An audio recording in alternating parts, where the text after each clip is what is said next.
Good evening. We are Group 3, Palermo and Ogunbaya. Our presentation is about the sub-risk assessment of BrightFuture e-commerce. BrightFuture is an eco-friendly retailer with about $50 million in annual revenue and 150 employees.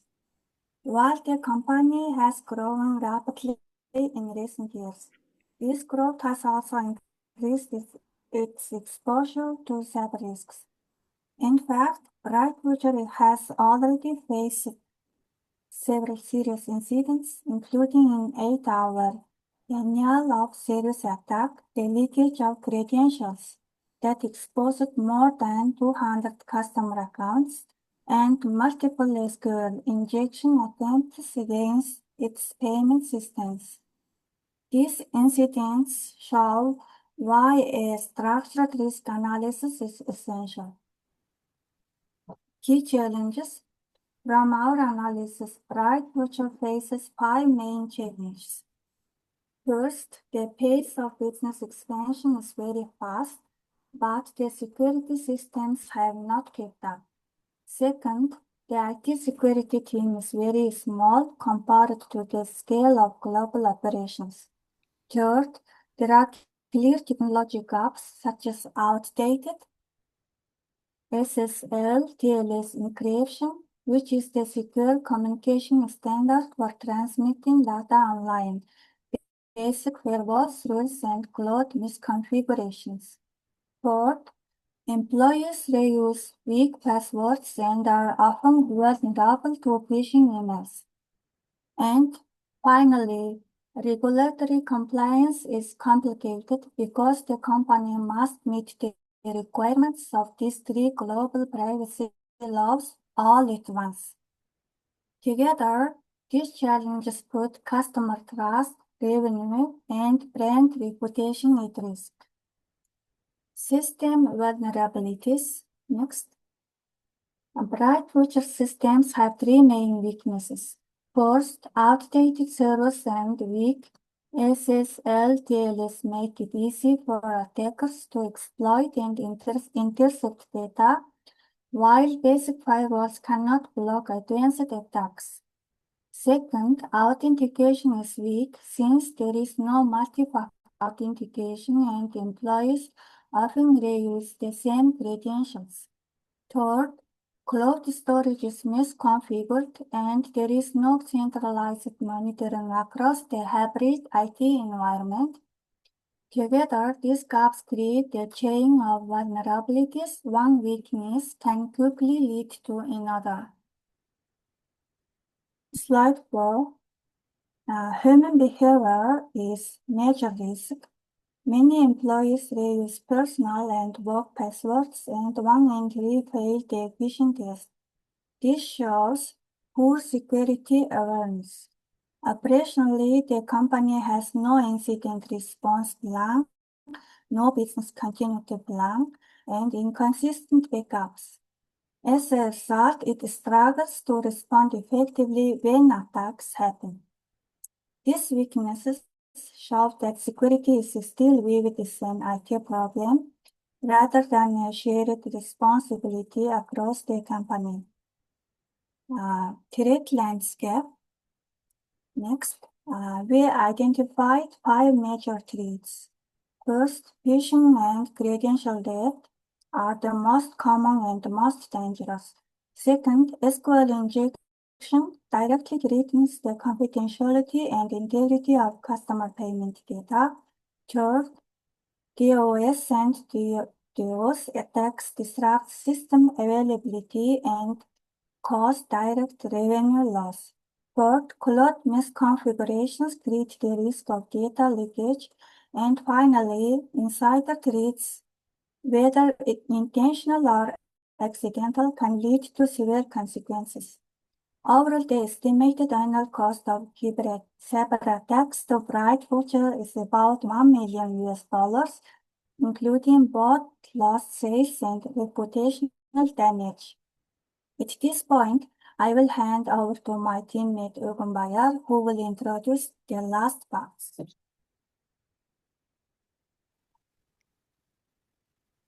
Hello, my name is Ogunbay, and the next slide is system testing. To validate this risks, we conducted system testing in a simulated environment using HBIing 3. We simulated denial of services attacks through TCP, UDP, and ICMP plots. The system took 6 to 8 hours to recover, confirming for resilience. Using SQL map, we detected multiple injection vulnerable in the payment database, which could allow attackers to steal or manipulate records. Finally, now before phishing test showed that 1 in 3 employees fell for a simulated attack. The results are clear, both the technology stack and the human element are highly vulnerable and require urgent improvement. Regulatory risks. BrightFuture also faces compliance risks under GDPR. Companies must use state-of-the-art encryption and notify authorities of breaches within 72 hours. BrightFuture outdated encryption and delayed responses fall short. Under CCPA, customers must be able to delete their data and opt off of data sharing. BrightFuture currently lacks a deletion portal, putting it at risk upon non-compliance. Under PPA, the Canadian parents must appoint a privacy officer and conduct privacy impact assessment, neither of which has been done based on ICO 2701 and NIST CSF benchmarks. BrightFuture is at a maturity level 1 to 2 or below industry standards. Proposed solutions. To address the risks, we propose a multi-layered security strategy. On the technical side, upgrade to TLS 1.3 and AES 25.6. Encryption, deploy next-generation firewalls with intrusion detection, enforce multi-factor authentication, and secure cloud storage. For human factors, implement quarterly phishing simulation rollout, gamify security training, and enforce password managers. Operationally, develop an incident response plan, a business continuity plan, and disaster recovery plan. Centralize monitoring with a security information and event management system, and stringent vendor risk management.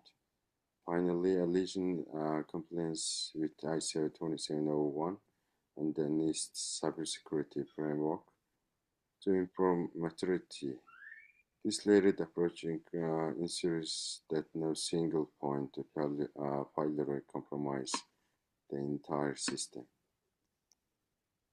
In conclusion, BrightFuture rapid growth has created a digital platform that is portable but highly vulnerable. Weaknesses exist across technology, people, and process. If in Russell with this could result in significant financial losses, regulatory fines, and reputational damage.